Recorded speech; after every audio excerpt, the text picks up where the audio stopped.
Assalamualaikum warahmatullahi wabarakatuh.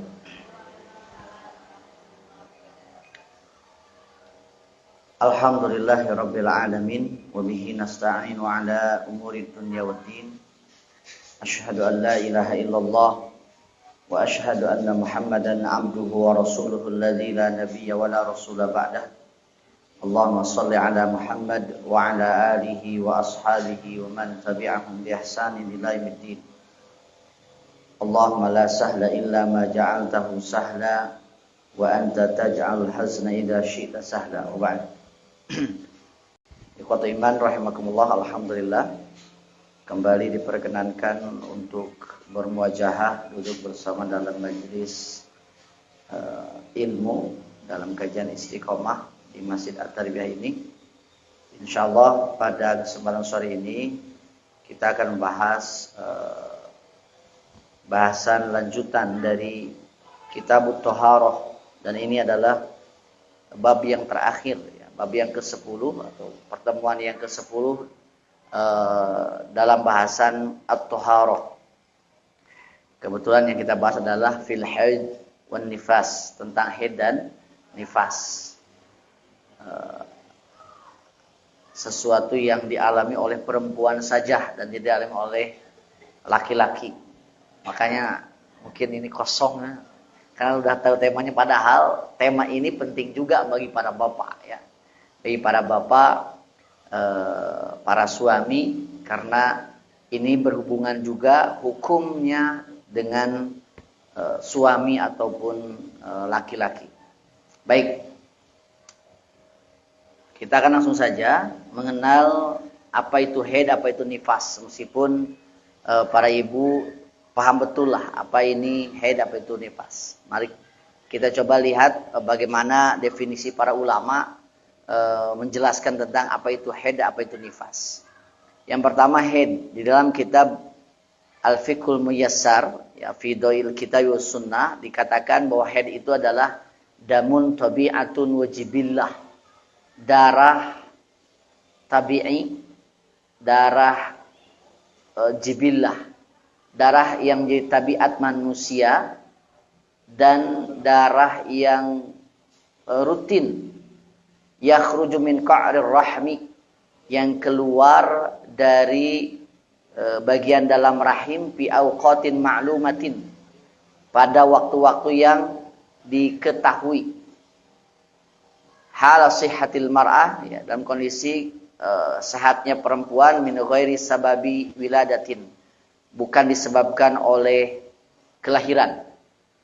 Jadi darah itu darah yang rutin keluar, darah yang menjadi tabiat perempuan keluar dari dalam rahim, bukan dari urat, min qa'rir rahmi. Waktunya terjadwal, dan ini menunjukkan bahwa perempuan itu sehat, tidak sakit ya. Keluar darah itu bukan karena sakit, tapi karena memang darah kebiasaan. Dan juga bukan disebabkan oleh wiladah. Karena mengenal darah yang keluar dari perempuan itu setidaknya ada 3 macam ya. Yang pertama ada haid, yang kedua ada nifas, dan yang ketiga ada istihadah ya. Kalau haid yang barusan disampaikan, kalau nifas ini damun yakhruju minal mar'ah indal wiladah, darah yang keluar dari perempuan ketika melahirkan. Nah, nanti ada dari istihadah. Kalau istihadah itu darah yang tidak mengenal waktu sebetulnya, bukan karena melahirkan, dan juga bukan darah kebiasaan wanita yang keluar setiap bulannya, tapi itu penyakit, bisa keluar kapan saja gitu ya. Itu berbicara tentang darah yang keluar dari perempuan. Baik. Mengenai awal dan akhir waktu haid bagi perempuan, kalau berbicara tentang usia, ternyata ada di dalam keterangan dalil itu bahwa perempuan yang mengalami haid itu paling awal 9 tahun, paling awal ya. Jarang yang kurang dari 9 tahun. Siti Aisyah itu 9 tahun juga haidnya. Pun anak keresan kelas 4 juga ke 9 tahun haidnya. Itu paling awal. Biasanya 9, 10, 11, 12 ya. Malah ada yang 13, 14 juga ada haid. Ya. Cuman paling awal 9 tahun. Ini disebutkan di dalam keterangan hadis, keterangan dalil ya. Di dalam hadis riwayat At-Tirmizi dan Imam Baihaqi. Ya, hadisnya hasan. Dikatakan di dalam hadis ini dari Siti Aisyah radhiyallahu anha, "Idza balaghatil jariyatu tis'a sinin fahiya imro'ah."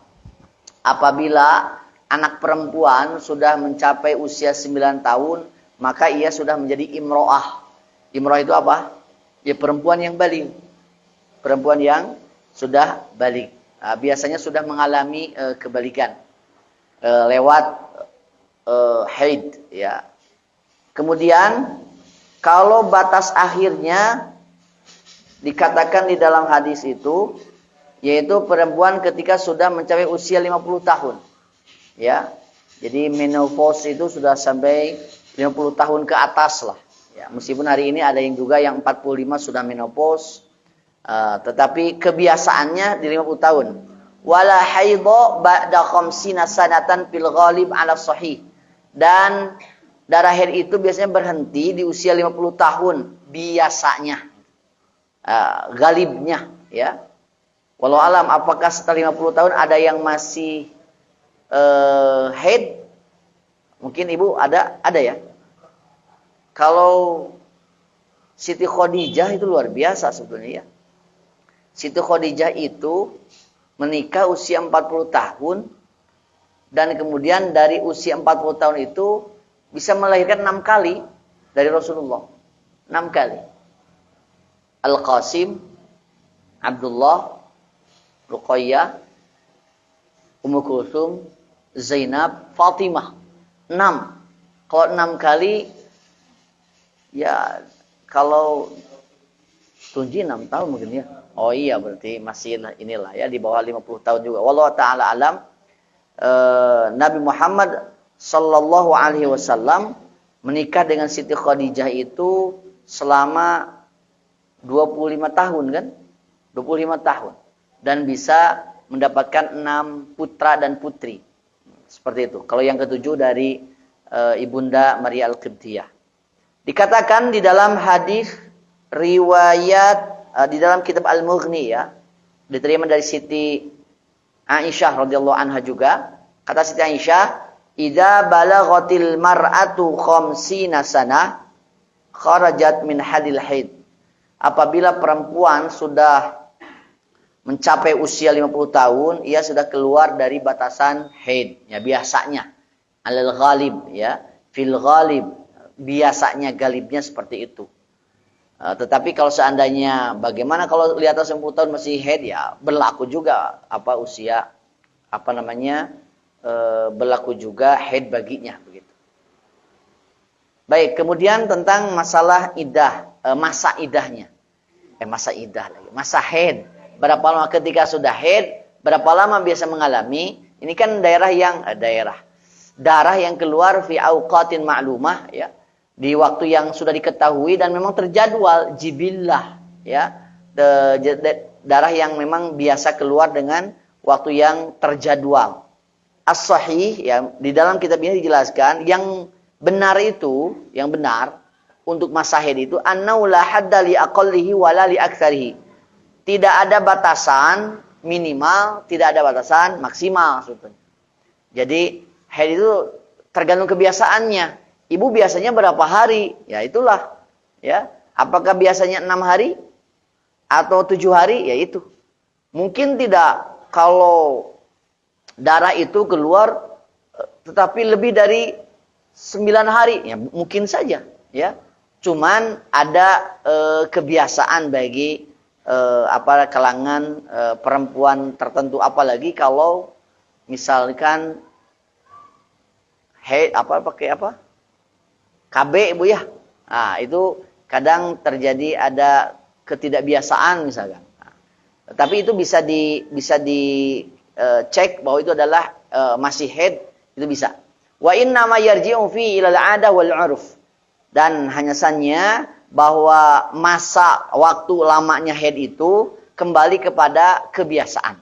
ilal adah wal urf. Jadi biasanya ibu berapa hari? 7 hari ya, berarti 7 hari biasanya. Seperti itu. Baik.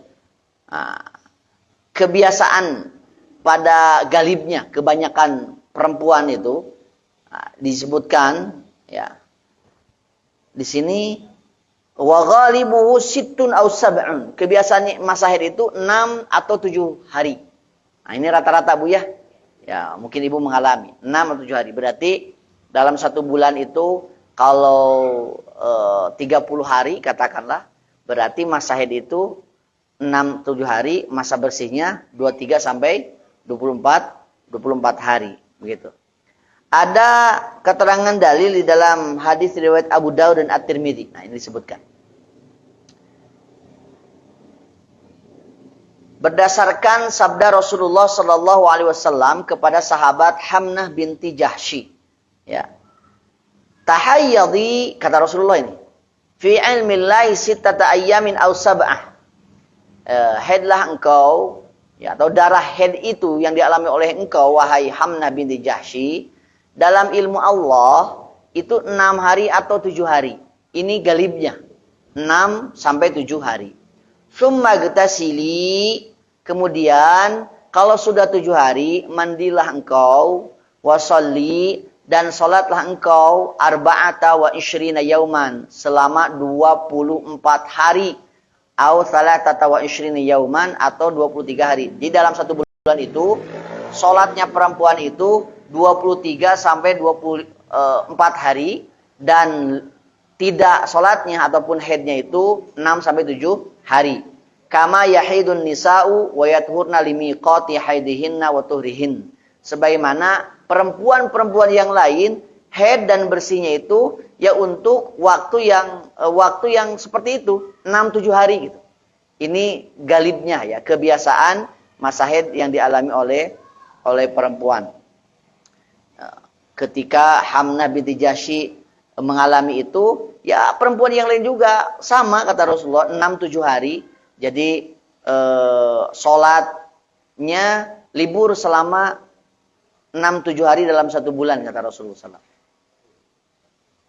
Baik, selanjutnya kita coba percepat karena ini cukup banyak ya bahasannya. Ma yuharramu bil haidi wan nifas. Hal-hal yang diharamkan ketika perempuan haid dan nifas. Ya. Yang pertama, al-wat'u fil farj. Nah, ini berlaku bagi para bapak ya, yang memang harus diketahui juga. Apa? Tidak boleh berhubungan. Dan hubungan yang dimaksud adalah al-jima' ya. Al-wat'u fil farj, ya, memasukkan parji. Nah, ini yang tidak boleh. Hubungan suami istri. Nah, ini di dalam surat Al-Baqarah. Mohon maaf saya tidak tulis Al-Baqarahnya ya. Al-Baqarah ayat 222 yang tadi dibacakan. A'udzubillahi minasyaitonirrajim. Wa yas'alunaka 'anil mahid. Dan mereka akan bertanya kepada Muhammad tentang haid. Qul, jawablah oleh Muhammad, huwa azan. Haid itu adalah penyakit. Fa'tazilu an-nisaa fil mahid. Jauhilah oleh kalian perempuan yang sedang haid. Wala taqrabuhunna hatta yathurn. Dan janganlah kalian mendekati mereka sehingga mereka suci, bersih lagi. Fa idza tatahharna fa'tuhunna min haitsu amarakumullah. Apabila mereka sudah suci, sudah bersih, tidak haid lagi, silahkan kalian datangi mereka dari di mana Allah memerintahkan kalian. Innallaha yuhibbut tawwabin wa yuhibbul mutatahhirin. Sungguhnya Allah mencintai orang-orang yang bertaubat dan mencintai orang-orang yang membersihkan diri atau mensucikan diri. Nah, di sini i'tizalun nisa, menjauhi perempuan, tidak mendekati perempuan ketika haid itu maksudnya apa? Apakah betul-betul tidak boleh didekati secara fisik? Berdekatan saja juga tidak boleh. Dan ini berlaku di Yahudi. Kalau di Yahudi mah, Ibu, kalau perempuan sedang haid betul-betul rumahnya saja dipisahkan. Kamar tidak betul-betul tidak dekat-dekati. Apakah dalam Islam maksudnya seperti itu?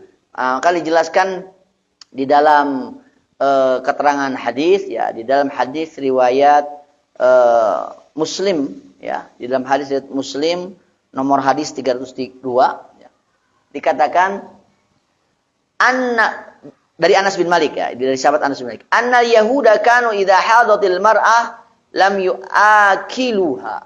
Lam yu'akiluha. Sesungguhnya Yahudi apabila istri mereka sedang haid, mereka itu betul-betul tidak mendekatinya. Bahkan tempat tidurnya dipisahkan. Rumah tinggalnya juga dipisahkan. Itu kalau di Yahudi. Betul-betul i'tizal. Faqala Nabi. Tapi kalau Nabi Muhammad SAW dalam Islam, ya, beliau bersabda, Isna'u kulla syai'in illa nikah. Silahkan kalian lakukan apapun kecuali nikah saja. Nikahnya maksudnya berjima. Kalau yang lain boleh.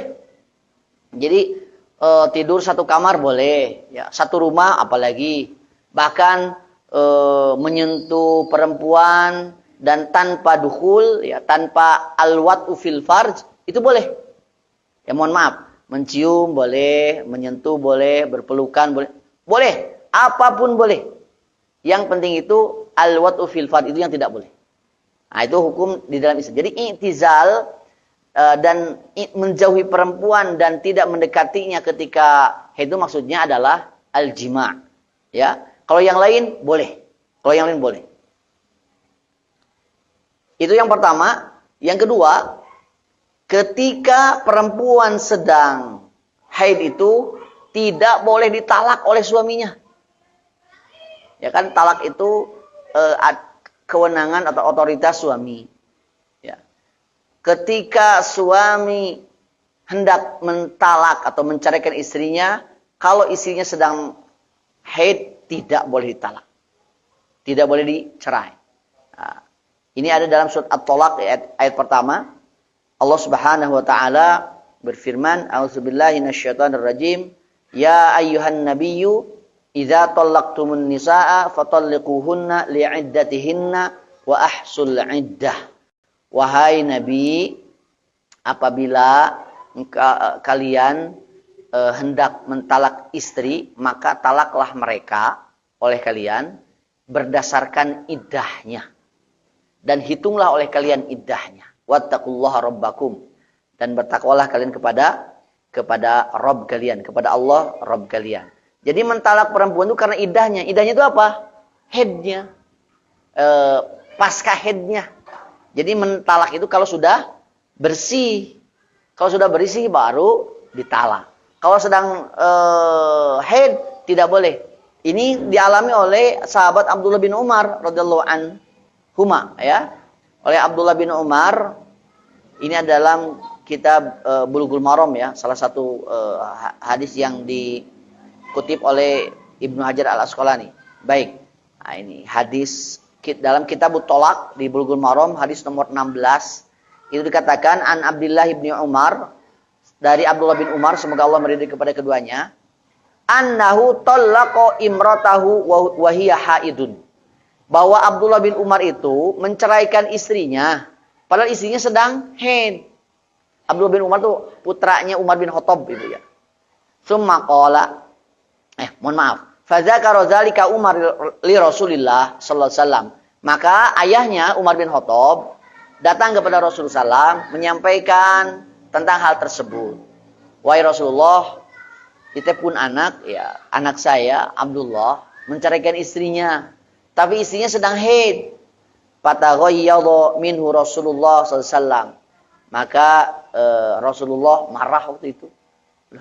Kenapa menceraikan posisi istrinya sedang haid? Summa qala, kemudian Rasul mengatakan, liyuraji'ha, dia harus kembali. Dia harus kembali ke istrinya. Summa liyumsikha, pertahankan dulu, jangan dulu cerai. Hatta tathura, sehingga istrinya suci, bersih. Summa tahidha fatathura, maka istrinya haid kemudian bersih. Fa in badalahu, kata Rasulullah, jika sudah nampak baginya, ya, bahwa ini mau dilanjutkan nih dicerai, ayutolikoha pa ayutolikha, kalau mau dicerai silahkan cerai kalau sudah bersih. Ya, qabla ayyamasha, tapi pastikan ketika bersih itu tidak dulu didatangi. Jadi kalau mau menceraikan jangan ketika haid, tetapi tunggu sampai bersih. Pas bersih juga tidak juga disentuhnya. Fatil kal iddah, dari sanalah iddah dihitung. Ya, kama amarallahu azza wa jalla. Sebagaimana yang diperintahkan oleh Allah azza wa jalla. Ini ada dalam hadis riwayat Bukhari. Nah, jadi ikhwati fillah, aturan di dalam Islam itu detail sekali. Ya, ini ada hubungan antara talak dengan urusan haid. Bahwa mentalak perempuan itu ya sesuatu yang boleh lah ya, meskipun nanti ada hadis ya, meskipun lemah abghadul halal ya, sebagai halal yang paling dibenci gitu. Talak itu, tapi talak itu adalah syariat. Dari untayan rangkaian ayat-ayat talak di dalam surat An-Nisa itu kan di ujungnya itu wa may yattaqillaha yaj'al lahu makhraja. Itu adalah ayat untuk menutup kajian tentang talak dalam surat An-Nisa. Barang siapa yang bertakwa kepada Allah, Allah akan berikan solusi kepadanya. Talak itu kan masalah di dalam rumah tangga. Tapi kalau proses talak itu didasari dengan ketakwaan, insya Allah ada solusi. Insya Allah ada solusi. Kalau atas dasar ketakwaan, bukan atas dasar emosi buta saja, bukan. Nah, di antaranya adalah ini, ya. Di antaranya adalah talak itu terjadi bagi perempuan yang bebas dari haid. Kalau sedang haid tidak boleh. Sudah bersih, jangan disentuh, jangan didatangi, baru talak. Dari sanalah dihitung apa? Iddah. Apa itu iddah, Bu? Masa menunggu ya. Bahwa dalam masa iddah itu laki-laki dan perempuan yang terikat pernikahan sebelumnya itu tidak usah lagi melakukan akad nikah. Jika mau rujuk, tinggal rujuk saja. Suaminya mau langsung datang saja. Tanpa harus ada lagi ijab qabul. Ya, pokoknya datang, bahkan tanpa bicara pun bisa. Datang ke rumah, pokoknya diambil dari datang ke rumah langsung saja mendatangi istrinya, itu bisa. Ya, itu namanya masa iddah. Berapa lama, Bu, masa iddah teh? Ada beberapa ada beberapa kasus. Kalau kasusnya ditalak, walil mutallaqati yatarabbasna bi anfusihinna thalathata quru. Jadi bagi wanita yang ditalak itu iddahnya itu menunggu selama 3 kali quru. 3 kali haid. Atau 3 kali bersih. Al-qur'u itu bisa ada yang memahami kotor, haid, ada yang memahami bersih, gitu, suci. Gitu. Sama sajalah. 3 kali quru. Itu bagi perempuan yang masih haid. Bagaimana kalau talaknya bagi perempuan yang sudah tidak haid? Kan ada ya, mungkin ibu-ibu sudah 55 tahun, bercerai dengan suaminya. Apakah ada masa iddah? Ada. Berapa lama? 3 kali quru, bagaimana ngitungnya kita sudah tidak haid? 3 bulan. Nah, 3 bulan. Itu yang kedua. Yang ketiga, kalau seorang istri ditinggalkan wafat oleh suaminya. Kalau ditinggalkan wafat oleh suaminya, itu arba'ata ashhuri wa ashra. 4 bulan 10 hari. Nah, itu lebih lama. Ya, 4 bulan 10 hari. Jadi suami ibu wafat, kemudian jangan dulu menerima lelaki lain untuk diterima khitbahannya, lamarannya, apalagi pernikahannya. Tidak boleh. Tunggu sampai arba'atu ashhuri wa ashra. 4 bulan 10 hari. Ya. Itu bagi yang ditinggalkan suaminya wafat. Ada lagi kasus yang keempat. Ditinggalkan oleh suaminya dalam posisi hamil. Dalam posisi hamil. Kalau hamil itu iddahnya itu ayyadhna hamlahun. Beda lagi. Sampai melahirkan. Sampai ia ayyadhna hamlahun, melahirkan kehamilannya, ya, melahirkan bayinya. Jadi pernah terjadi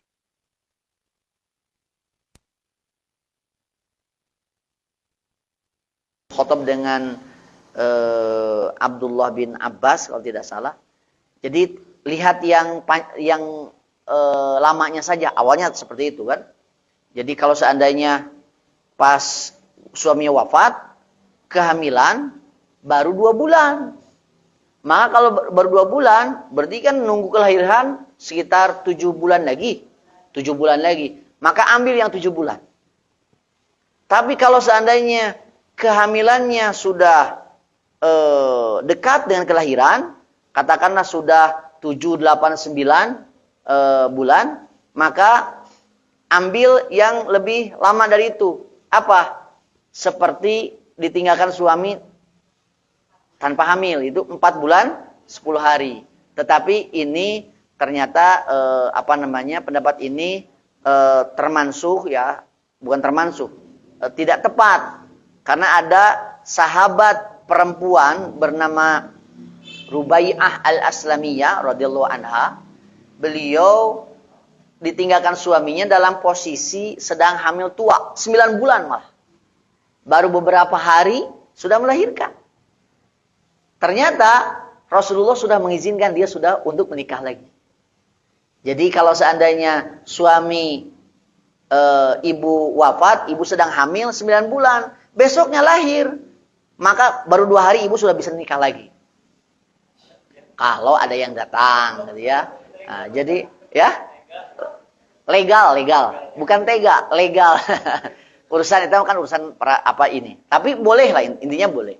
Tapi memang ada konsekuensi ibu ya. Kalau ibu nikah lagi itu ada konsekuensi. Konsekuensinya nanti di surga. Iya. Jadi bahwa suami istri itu akan kembali dipasangkan lagi nanti di surga. Di sini suami istri, di sana juga menjadi suami istri. Kalau sama-sama ahli surga. Bagaimana kalau istri punya lebih dari satu suami? Maka pasangan ibu di surga adalah suami terakhir. Suami terakhir. Ya. Bagaimana kalau laki-laki punya banyak istri? Semuanya akan disatukan. Bahkan ada tambahannya, al-hurul 'ain, bidadari surga. Cekap lah, ini sudah kita bahas dulu ya. Baik, ini tentang hubungan haid dengan talak, Bu ya.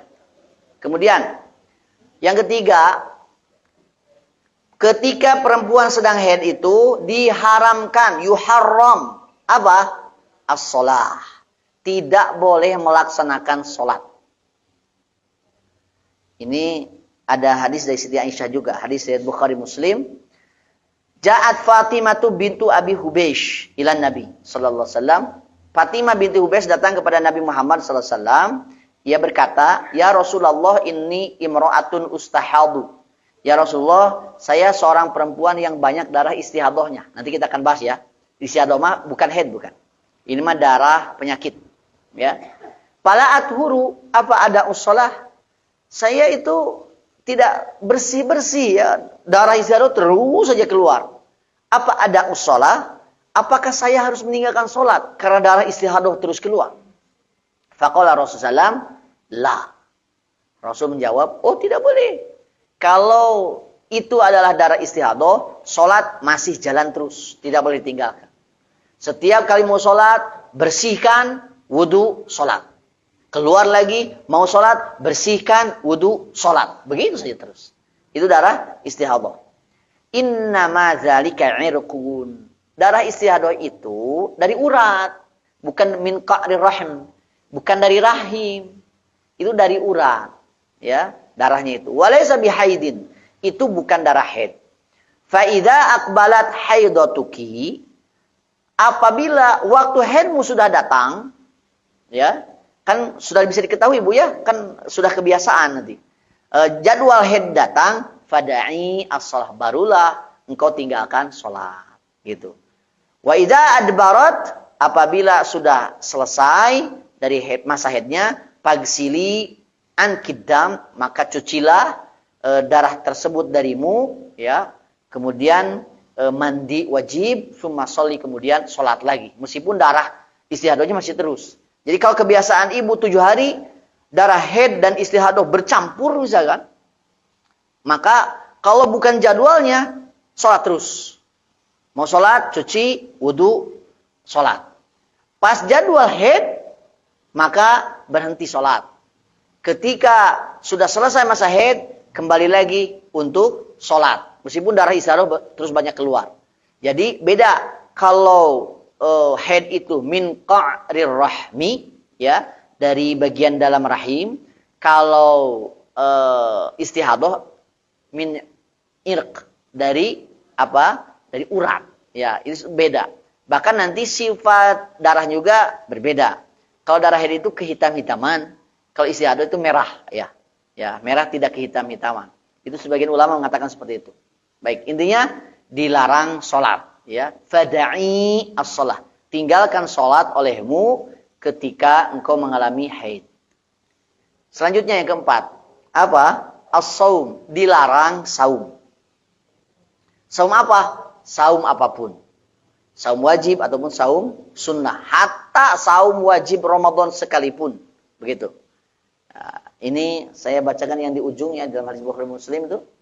Alaisa idha hadat. Ada yang barisan kedua terakhir. Yang warna hijau. Alaisa idha hadat lam tusalli wa lam tasum. Bukankah perempuan itu apabila sedang haid, dia tidak sholat dan juga tidak saum? Kulna, kami mengatakan, bala betul ya Rasulullah. Jadi ini sudah mafhum. Ajaran dari Rasulullah Sallallahu Alaihi Wasallam bahwa wanita yang sedang haid tidak boleh saum. Tidak boleh saum. Dan nanti kalau yang haid di bulan Ramadan, ibu mengalami haid, tidak boleh saum. Bukan boleh tidak saum. Tidak boleh saum. Beda ya. Tidak boleh saum. Dan nanti diganti dengan qadha. Ya, diganti fa'iddatum min ayyamin ukhar.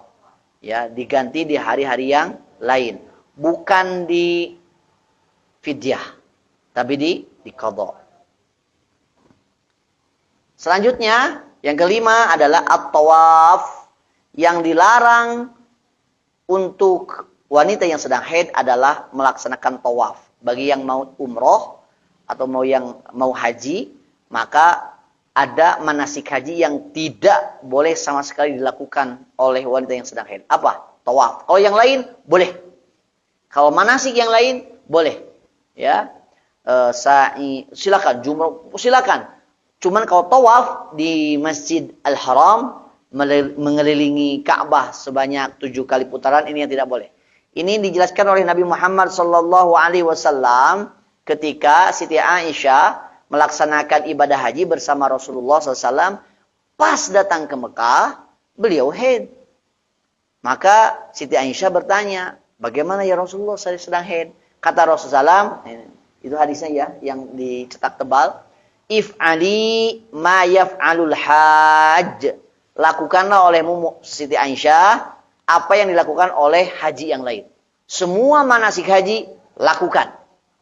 Ghairu alla tatufi bil baiti hatta tathuri, kecuali engkau tidak boleh tawaf di Baitullah. Ya, sehingga engkau nanti suci bersih. Jadi tawaf itu tidak boleh. Posisinya tawaf itu sama seperti sholat. Sama seperti sholat. Harus punya wudu dan harus bebas dari haid. Kalau yang lain boleh. Ya, yang lain boleh. Manasik yang lain itu dipersilahkan. Keenam, dilarang membaca Al-Quran. Nah, wanita haid dilarang membaca Al-Quran. Tapi nanti ada penjelasannya. Ada penjelasannya, Bu ya. Baik, saya bacakan. Ini ada dalam kitab Asy-Syarhul Mumti' dan dikutip oleh kitab ini, Al-Fiqhul Muyassar fi Dhil Kitab Sunnah. Wa huwa qaulun katsirun min ahli ilmi minas sahabati wat tabi'in wa man ba'dahum.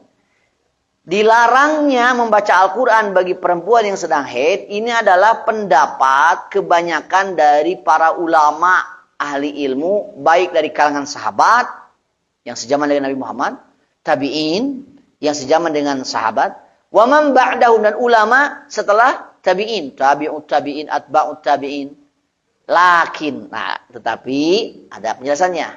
Idahtajat ilal qiraah, kalau seorang perempuan yang sedang haid butuh betul untuk membaca Al-Quran, Ka'an tahtaja ila muraja'atin mahfuziha. Seperti ia sangat butuh membaca Al-Quran. Kenapa? Untuk menjaga hafalan. Ibu kan sedang hifdzul Quran, apalagi Ramadan. Pokoknya saya juz 30 mau harus lancar, harus mungkin.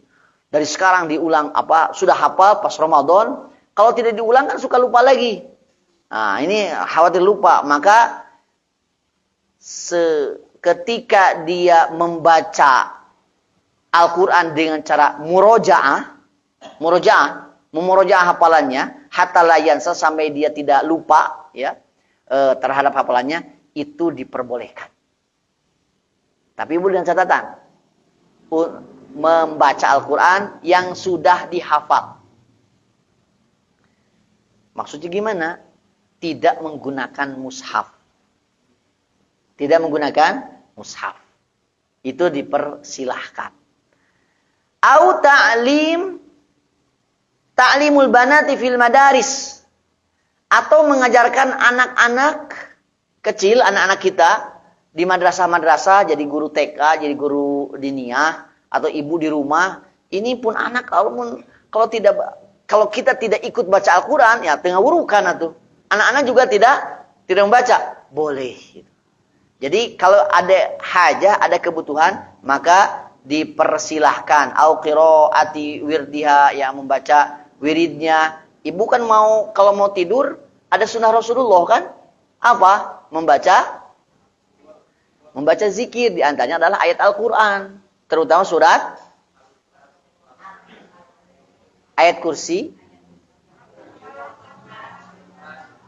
Al-Ikhlas, Al-Falaq, dan An-Nas, ya, supaya terhindar dari setan dari bangsa jin di waktu malam. Ya, itu baca ayat kursi, Al-Ikhlas, Al-Falaq, dan An-Nas. Terutama kalau Al-Ikhlas, Al-Falaq, An-Nas itu kan dibacanya 3 kali, ya. Rasulullah SAW menyatukan kedua tangannya, ya, seperti ini. Kemudian membacakan surat Al-Ikhlas, Al-Falaq, dan An-Nas. Ya, ditiup dulu. Dalam Riyadhus Shalihin dijelaskan. A'udzubillahi minasyaitonir rajim. Bismillah. Qul huwallahu ahad. Terus qul a'udzu birabbil falaq, qul a'udzu birabbin nas. Kemudian diusapkan ke seluruh tubuh. Diusapkan ke seluruh tubuh. Dibaca lagi. Qul huwallahu ahad. Ditiup dulu, Bu, ya. Qul huwallahu ahad, qul a'udzu birabbil falaq, qul a'udzu birabbin nas. Usapkan ke seluruh tubuh 3 kali. Ini untuk menghindarkan gangguan setan dari bangsa jin di waktu malam. Insyaallah terkawal, ya. Begitu. Nah, ini ayat Al-Qur'an ini kan jelas. Ini mah udah wirid sehari-hari, setiap malam malah boleh. Jadi membaca Al-Qur'an bagi wanita haid boleh kalau kondisinya seperti itu. Seperti itu, ya. Jazalah hadzalik, hal itu boleh baginya. Wa illam tahtajja fala taqra. Tapi kalau tidak butuh, tidak usah baca Al-Qur'an ketika haid. Terutama nanti ini yang sekali lagi bukan dilarang secara mutlak, tetapi ada ketentuan. Jadi kalau untuk menghafal membaca lewat memori hafalan untuk murojaah boleh. Kemudian mengajarkan anak boleh. Maka ini diperkuat oleh ini. Dilarang menyentuh mushaf. Meskipun ini juga mukhtalaf. Diperselisihkan. Saya bacakan saja. Ini dalam Bulughul Maram, ya. Dalam Bulughul Maram ada hadis dari Abdullah bin Abi Bakar rahimahullah. Anna fil kitabil ladzi katabahu Rasulullah sallallahu alaihi wasallam li Amr bin Hazm. Sesungguhnya di dalam kitab yang ditulis oleh Rasulullah SAW kepada Amr bin Hazm, Rasul menulis ini. Rasul jelas menulis kepada kutab, ya, kepada katib min kutabihi, kepada sekretarisnya. Allah yamassal Qur'ana illa tahirun. Ini ada hadis. Tidak boleh menyentuh Al-Qur'an kecuali dia suci, tahir, punya wudu, suci. Apalagi kalau haid, ya. Kalau haid itu tidak boleh. Tetapi hadis ini mursal. Mursal itu hadisnya terputus. Ya. Jadi hadisnya dhaif. Ya, wa wasallan Nasa'i wa Ibnu Hibban wa huwa ma'lul. Jadi ada ilat. Ya, ada ilat itu ada cacat. Jadi hadisnya dhaif. Makanya terjadi perbedaan pendapat untuk menyentuh mushaf ini boleh atau tidak. Tetapi ada kaidah usul fikih. Lil ihtiyat ini untuk kehati-hatian Ibu. Al-khuruj minal ikhtilaf mustahabbun. Keluar dari perbedaan pendapat itu dianjurkan. Jadi untuk amannya ketika haid tidak usah menyentuh mushaf. Baca Al-Quran tanpa menyentuh mushaf. Itu lebih aman. Ya, itu lebih aman. Tidak jadi masalah. Baik, selanjutnya. Yang dilarang, yang ketujuh adalah, yang kedelapan, apa? Dukhulul masjid wal lubsu fihi. Masuk ke masjid dan diam di masjid. Seperti ibu sekarang, duduk ikut pengajian di masjid sedang haid. Bagi ibu yang sedang haid, silakan keluar. Tapi kan ibu dah tahu lah, tidak mungkin masuk ke masjid. Kenapa? Ini hadis tersuratnya memang tidak dihalalkan sama sekali bagi orang yang haid untuk masuk ke masjid. Nah, ini hadisnya dari Abu Dawud dari Siti Aisyah, "Inni la uhillul masjida li haidin wala junubin." Aku tidak menghalalkan masjid dimasuki oleh wanita yang sedang haid dan yang sedang junub. Tidak boleh. Kalau junub kan laki-laki perempuan juga junub. Tidak boleh ke masjid. Ya baru selesai jima belum mandi gitu kan. Itu tidak boleh ke masjid. Termasuk ibu yang sedang haid. Hadisnya disahihkan oleh Imam Ibnu Khuzaimah. Ini sudah mau habis baterainya. Intinya hal-hal yang diharamkan ketika haid dan nifas itu ada 8 ya. Pertama, al-wat'u fil farj, ya, tidak boleh memasukkan farji, ya, suami kepada istri. Kalau yang lain boleh, ya, mentuh yang lain boleh, silakan. Kedua, tidak dilarang talak. Ketiga, dilarang sholat. Keempat, dilarang saum. Kelima, dilarang tawaf. Keenam, dilarang membaca Al-Quran dengan catatan. Ketujuh, dilarang menyentuh mushaf dan catatan. Dan kedelapan, masuk ke masjid. Selanjutnya, konsekuensi haid ataupun apa ya?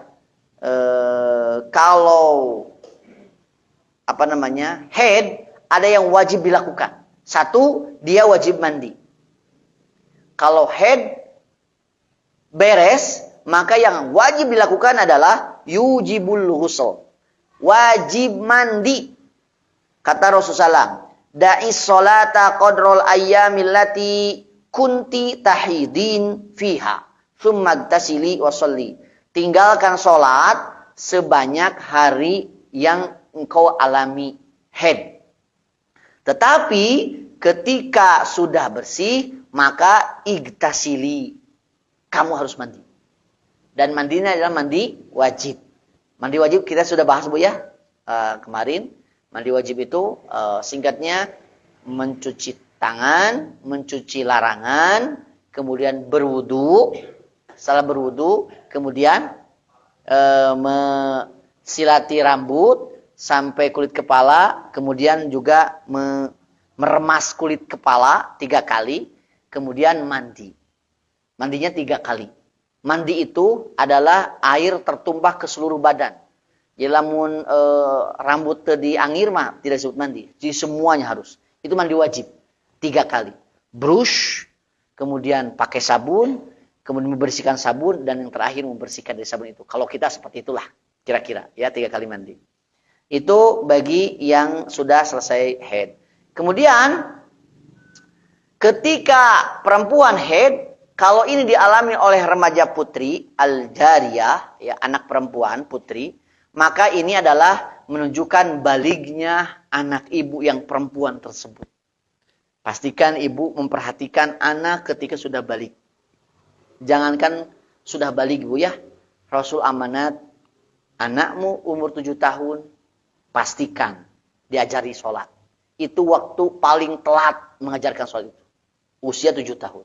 7 tahun jelas, baik laki-laki perempuan itu belum balik. Ajarkan untuk sholat.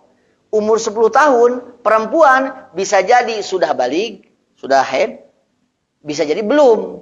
Apalagi laki-laki, rata-rata laki-laki mah dari 12. Paling cepat 12, ya. Kalau sudah 15 laki-laki mah sudah dianggap balik. Nah, Nanti kalau bertemu di 10 tahun kata Rasulullah, anakmu berani meninggalkan sholat, fadribhu. Apa? Pukul. Tapi nanti ada pikir pukulan ya, bukan pukul disiksa begitu ya, dijebrod sampai dibogem, tidak. Jadi biduni asyar, pukulan yang tidak berbekas, ya, dicepret lah, namanya, sana dikepret bolak-balik sana ya. Nah, jadi paham lah ibu ya, kita paham. Nah, ini usia 10 tahun, belum balik, sangat mungkin belum balik. Apalagi kalau putri ibu sudah mengalami haid. Betul-betul harus diperhatikan, terutama kewajibannya terhadap sholat terutama ya. Kemudian yang ketiga, haid itu menunjukkan kepada batasan iddah. Jadi kalau ibu, mohon maaf, jangan ibu lah. Ada perempuan kemudian ditalak oleh suaminya, haid itu adalah apa? Waktu untuk menghitung batasan iddah. Apakah dia masih dalam masa iddah? Kalau dalam masa iddah, 3 kali haid maksudnya. Baru 1 kali haid, suaminya datang. Sudah, langsung terima saja. Tanpa ada proses apapun. Ya, tanpa harus, waktu sholat kapun bapak, kapun biar. Tidak usah. Langsung bisa. Itu fikihnya ya. 2 kali haid, saya baru 2 kali haid. Suami itu can sumbing wae, terujuk-rujuk wae. Ternyata besoknya pulang. Terima, masih dalam masa iddah. Kalau sudah 3 kali haid, maka ketika dia datang, bukan harus akad lagi. Kalau dia mau, ya, kalau perempuan ibunya mau menerima lagi, harus akad lagi. Nah, seperti itu. Atau sudah 3 kali haid, dia tidak datang lagi, tidak rujuk, maka ibu kalau ada yang perempuan ini, kalau ada yang mau laki-laki yang lain datang, dipersilakan. Mau diterima atau tidak, silakan. Itu sudah ada lampu hijau untuk menerima pinangan orang lain. Seperti itu. Itu haid juga. Yang keempat, haid itu adalah tanda dari bersihnya rahim dengan iddah haid. Kenapa harus 3 kali? Karena, dan ini sudah diteliti, sudah diriset ya secara medis. Kalau perempuan sudah 3 kali haid, perempuan ditalak oleh suaminya, kemudian 3 kali haid, itu rahimnya betul-betul sudah bersih dari pengaruh-pengaruh bekas-bekas suaminya terdahulu. Jadi sudah tidak akan ada lagi kekisruhan. Nanti kalau hamil, ini anak siapa? Kalau baru haid 1 kali, bisa jadi masih ada ada sisa-sisa. Kan nanti proses pembuahan itu bisa jadi 2 pekan baru jadi, kan? Jadi calon bayi gitu. Dalam 1 bulan masih ada pengaruh. 2 bulan masih mungkin, masih kecil kemungkinan. Kalau sudah 3 kali haid, itu betul-betul sudah bersih. Begitupun dengan perempuan yang ditinggalkan suaminya wafat. Kenapa? Kalau yang melahirkan mah dihitungnya dari melahirkan. Baru 1 hari juga suaminya wafat. Ini sedang hamil 9 bulan, besoknya melahirkan. Meskipun baru 1 hari, kalau dengan kelahiran, betul-betul itu sudah bersih. Rahim itu sudah bersih dari pengaruh suaminya. Jadi sudah aman. Nah, ini luar biasanya Islam, ya. Bagaimana menjaga rahim seorang perempuan, ya, supaya tidak bercampur dalam urusan keturunan. Itu luar biasa. Kemudian selanjutnya haid dan nifas. Ini mohon maaf ini tidak selesai ini slide-nya. Kemudian selanjutnya apa? Haid atau nifas dan sholat ketika bersih. Nah, di sini. Ibu pas bersih teh hari ini mungkin. Barusan jam berapa ini? Ya, jam 4 baru berbersih. Ibu mandi. Pertanyaannya, sholat yang dilakukan itu sholat apa? Sholat maghrib yang di depan atau sholat asar? Sholat asar. Ternyata yang dilakukan, saya bacakan saja. Idza taharatil haidu awin nufasau qabla ghurubis syams. Kalau perempuan yang haid atau yang nifas, bersihnya itu sebelum terbenam matahari. Seperti sekarang ini, sebelum terbenam matahari. Lazimaha an tusalliya dzuhra wal asra min hada yaum. Maka ibu harus salat duhur dan asar di jamak. Kalau ibu sedang dalam mukim, ibu sholat duhur 4 rakaat, qomat lagi, sholat asar 4 rakaat. Meskipun bersihnya jam 4. Ah, ibu gitu ente. Ente. Nah, sekarang ini jelaskan ya di dalam Al-Mulakhas Al-Fiqhi dan kitab ini Al-Fiqhul Muyassar. Jadi, ketentuan perempuan yang haid atau yang nifas, kalau bersihnya sekarang saja jam 5, jam 5. Ini kan belum ghurub ini matahari. Maka ibu saat ini juga sholat zuhur dan asar dijamak. Qomat 4 rakaat zuhur, qomat lagi 4 rakaat asar. Ya, apalagi kalau dari jam 4 ataupun jam 4 begitu ya. Kalau safar silakan laksanakan 2 rakaat dikosor begitu.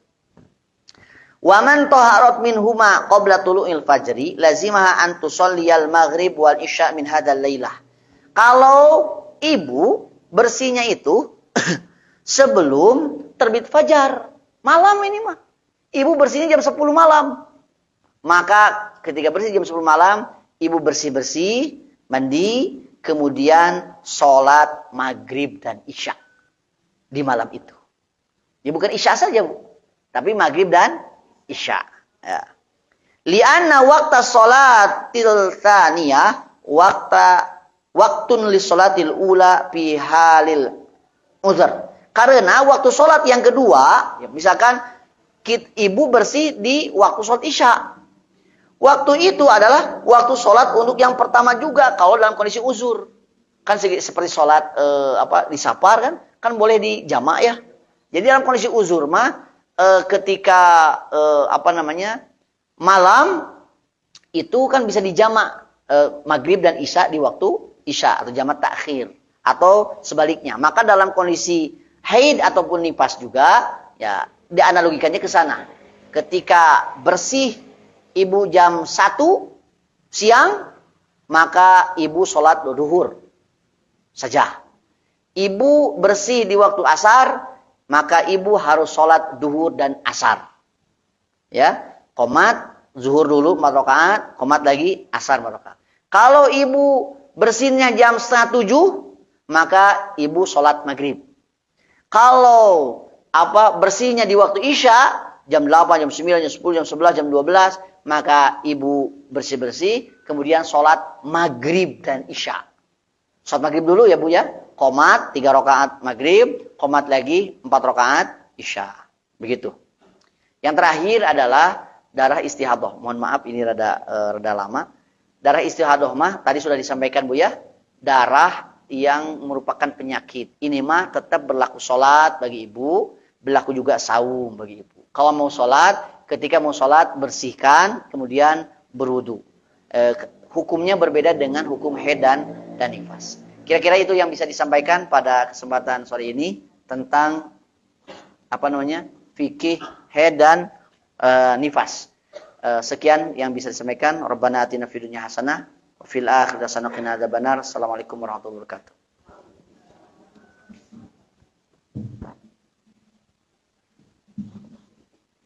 Alhamdulillahirrahmanirrahim. Barakallahu fiik. Jazakallahu khairan kepada Ustaz untuk penyampaiannya.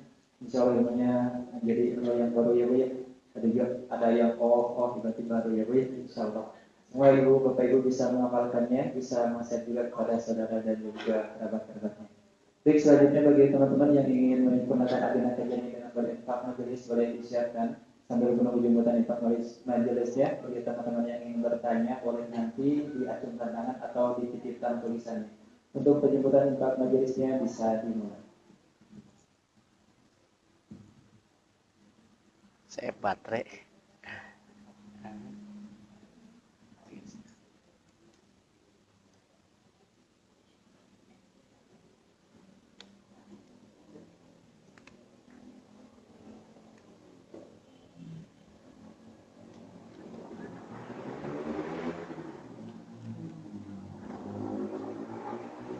Alhamdulillahirrahmanirrahim.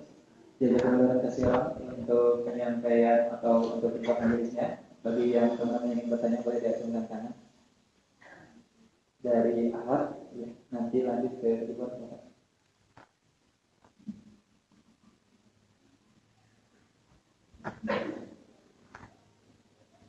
Bismillahirrahmanirrahim. Assalamualaikum warahmatullahi wabarakatuh. Assalamualaikum warahmatullahi wabarakatuh. Ustaz izin bertanya, untuk perempuan pada saat waktu haid itu pas 6 sampai 7 hari kan udah beres darah haid yang kehitam-hitamannya, udah beres juga warna coklat-coklatnya. Tapi ada satu hadis dari Siti Aisyah bahwa ada salah satu perempuan pada masa Nabi Muhammad SAW memberikan sebuah kapas gitu, terus warnanya kekuning-kuningan.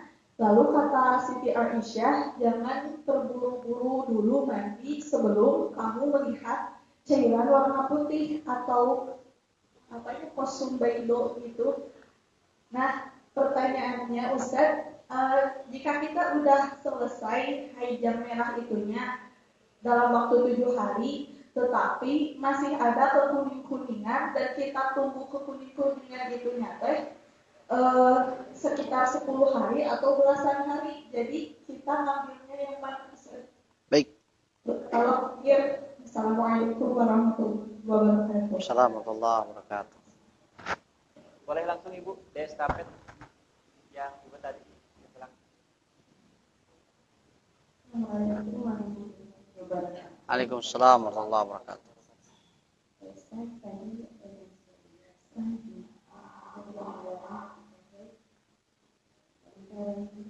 itu dilarang keluar rumahnya dengan ketika pelaksanaan rukun haji atau umrah bagi perempuan yang sedang melaksanakan tawaf tidak haid, apakah harus berhenti dan misalkan waktu tinggal di sananya sebentar lagi, jadi tidak ada waktu lagi untuk melaksanakan tawaf tersebut. Apakah ibadah umroh atau hajinya dianggap selesai atau belum selesai? Baik. Atau gimana? Ya Pak Ustaz. Terima kasih. Assalamualaikum warahmatullahi wabarakatuh. Waalaikumsalam warahmatullahi wabarakatuh. Baik. Siap.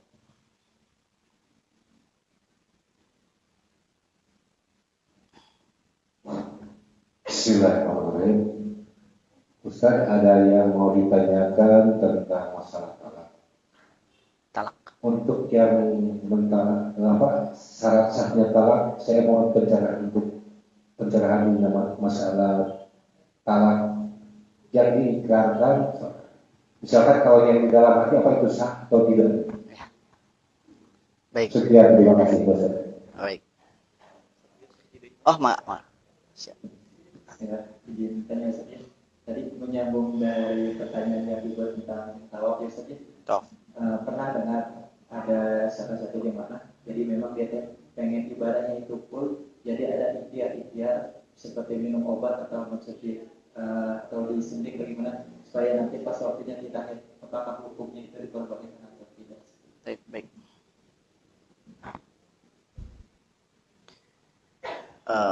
Dari yang terakhir saja dulu. Jadi kalau minum obat supaya maksimal ibadah, supaya tidak terlalu cepat haid ya, menghindari tadi ya, khawatir nanti pas mau pulang, jadwal pulang ini haid gitu. Apakah diperbolehkan sepanjang itu tidak hibzun nafs ya, menjaga terhadap diri, nyawanya, terhadap kesehatannya dan tidak memodorotkan, maka itu dipersilahkan. Tapi bukan berarti memutuskan ya, menghentikan dari sesuatu yang keluar dari darah kebiasaan, karena justru itu akan menimbulkan kemudorotan, karena ini kan darah kotor yang harus memang keluar begitu. Maka mengapa perempuan itu boleh memakai perhiasan dari emas misalkan? Di antaranya itu untuk kesehatan, bahwa darahnya keluar secara terjadwal, dan emas yang dipakai itu punya pengaruh terhadap aliran darah yang yang memakainya. Maka laki-laki karena tidak haid tidak diperkenankan. Secara medis juga itu bisa membahayakan. Baik. Itu yang pertama. Yang kedua, tentang talak. Talak itu kalau masih dalam hati sudah jatuh belum? Belum. Jadi talak itu harus akad dua arah. Ya, akad dua arah dari laki-laki dan perempuannya. Jadi talak itu harus diketahui oleh kedua belah pihak. Suami menyampaikan talak dan istri memahaminya. Talak itu ada dua macam, ada yang tersurat, ada yang tersirat. Kalau yang tersurat, ya saya mentalak engkau. Aku ceraikan kamu hari ini. Nah, itu sudah jatuh. Ada juga yang tersirat, diantarakan ke rumahnya, ke orang tuanya, dan dia paham kalau proses mengantarkan itu adalah proses mentalaknya. Karena ya oke, ya bidik angkatan dijawabkan heula ka mertua, itu mah bukan mengantarkan untuk ditalak gitu ya. Jadi ada tafahum, ada kontrak dua arah antara lelaki dan suami dan istrinya yang hendak terjadi perceraian. Jadi kalau masih dalam hati, kalau emosi teh mungkin lamun eta mah hayang geura di itu sudah jatuh tidak? Oh tidak. Jadi itu sudah harus ada akad. Harus ada akad dari dua belah pihak. Gitu Bapak ya. Kemudian meskipun nanti fikih tentang itu mungkin masih panjang lah ya. Kemudian yang ketiga, bagaimana kalau tawaf pas mau tawaf teh haid dan waktu pulang sudah mau sudah mau beres gitu. Apakah hajinya itu sah atau tidak gitu. Karena yang tawaf itu ada berapa macam, Bu?